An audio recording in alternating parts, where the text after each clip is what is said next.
ধর্ষকের মৃত্যুর আগে ধর্ষিতাকে মৃত্যুবরণ করতে হয়। এটা হচ্ছে আমাদের সোনার বাংলাদেশ। একজন ধর্ষকের জীবনের মূল্যটা এত বেশি যে তাকে ফাঁসির মঞ্চে দাঁড় করা যাবে না।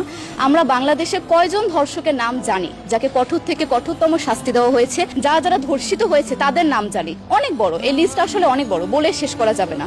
কুমিল্লার তনু, মাগুরার আসিয়া ও কিশোরগঞ্জে অষ্টম শ্রেণীর একটি ছাত্রীকে বাসা থেকে তুলে নিয়ে ধর্ষণ করা হচ্ছে।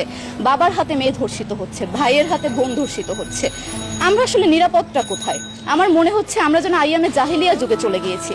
মাঝে মধ্যে মনে হয় এর থেকেও খারাপ সময় আছি আমরা, কারণ ওই যুগে মেয়েরা অ্যাটলিস্ট সম্মান নিয়ে মৃত্যুবরণ করতে পারতো। জন্মের পরপর জ্যান্ত মাটিতে পুঁতে দেওয়া হতো, আর আমাদের ধর্ষণ করে নির্মমভাবে তারপর মৃত্যুবরণ করতে হচ্ছে।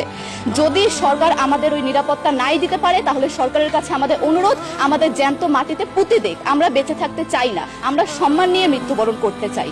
আমরা এই দেশে থাকতে চাই না যে এই দেশে আমাদের কোনো নিরাপত্তা নেই, যে এই দেশে রাস্তা দিয়ে হাঁটলে আমাদের মধ্যে একটা আতঙ্ক কাজ করে, কখন কি না কি হয়ে যায়। আমরা কি দোষ করেছি?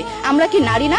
আমরাও তো কারো বোন, আমরাও তো কোনো বাবার সন্তান, আমাদেরও তো বেঁচে থাকার অধিকার আছে, তাই না? কিছু হলে মেয়েদের পোশাকের দোষ দেওয়া হয়। আমার কাছে প্রশ্ন, একটা 8 বছরের শিশুর মধ্যে এরকম কি থাকতে পারে যেটা একটা পুরুষকে অ্যাট্রাক্ট করবে, যেটা একটা পুরুষকে সিরিয়াস করবে?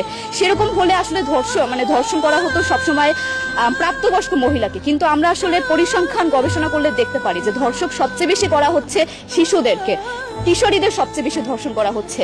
দৃষ্টিভঙ্গি পরিবর্তন করুন, চিন্তা ভাবনা পরিবর্তন করুন, ধর্ষকদের আইনের আওতায় আনুন, আমাদের হাতে তুলে দেন।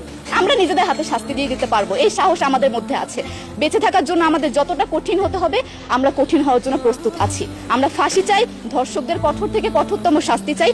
যতদিন না পর্যন্ত ফাঁসি দেওয়া হবে, যতদিন না পর্যন্ত ধর্ষকদের শাস্তির ব্যবস্থা করা হবে, আমরা আমাদের আন্দোলন অব্যাহত রাখবো। দরকার হলে আমরা শিক্ষা প্রতিষ্ঠান বন্ধ করে দিব, তবুও আমরা থামবো না।